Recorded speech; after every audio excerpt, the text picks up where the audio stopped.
पंजाब में ज़िमनी इलेक्शन जीतने की खुशी में पाकिस्तान तहरीक इंसाफ मचरा तमार के इटली ने एक जश्न का एहतमाम किया, जिसमें पार्टी वर्कर्स ने भरपूर शिरकत की और पार्टी तरानों पर रक्स करके अपनी खुशी का इजहार किया। सदर पाकिस्तान तहरीक इंसाफ मचरा तमार के चौधरी जाहिद महमूद ढिल्लू और चेयरमैन चौधरी मोहम्मद अकील अहमद ने पार्टी वर्कर्स में मिठाइयाँ तकसीम की और बाद अज़ा इशाइये का एहतमाम भी किया गया।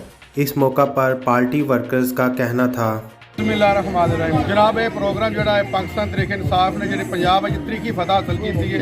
पाकिस्तान तहरीक इंसाफ ने एक नई तरीक रकम की है पंजाब नूं लीग नूं चारे निशाने चित किए ने ओदी मंजी पीढ़ी ठोक रख छड़िए ओदी खुशी च जनाब असां ये प्रोग्राम किया। जित होई है पाकिस्तान दी PTI दी असीं सारे कारकुनां नूं मुबारकबाद पेश करने ते इमरान खान नूं मुबारकबाद पेश करने। कल जी PTI ने नूं लीग की मंजी ठोकी है ਉਹਦੇ ਤੇ ਸਾਰੀ PTI ਨੂੰ ਮੁਬਾਰਕਬਾਦ। ਕੱਲ ਜਿਹੜੀ ਪੰਜਾਬ ਵਿੱਚ PTI ਨੇ ਸ਼ਿਕਸਤ ਦਿੱਤੀ ਹੈ ਨੂੰ ਲੀਗ ਨੂੰ, ਅਸੀਂ ਬਹੁਤ ਖੁਸ਼ ਹਾਂ। ਦਾ ਲਾਂਘਾ ਵੀ ਖੋਲਿਆ ਤੇ ਉਹਨਾਂ ਨੂੰ ਜਿਹੜੇ ਹੁਣ ਜਿੱਤੇ ਪਾਰਟੀ ਦੇ ਵਿੱਚ ਉਹਨਾਂ ਨੂੰ ਵਧਾਈਆਂ ਦਿੰਦੇ ਆ। PTI ਨੇ ਸਾਰੇ ਭਰਾ ਦੀ ਅਸੀਂ ਮੁਬਾਰਕਬਾਦ ਦੇਣੇ ਆ।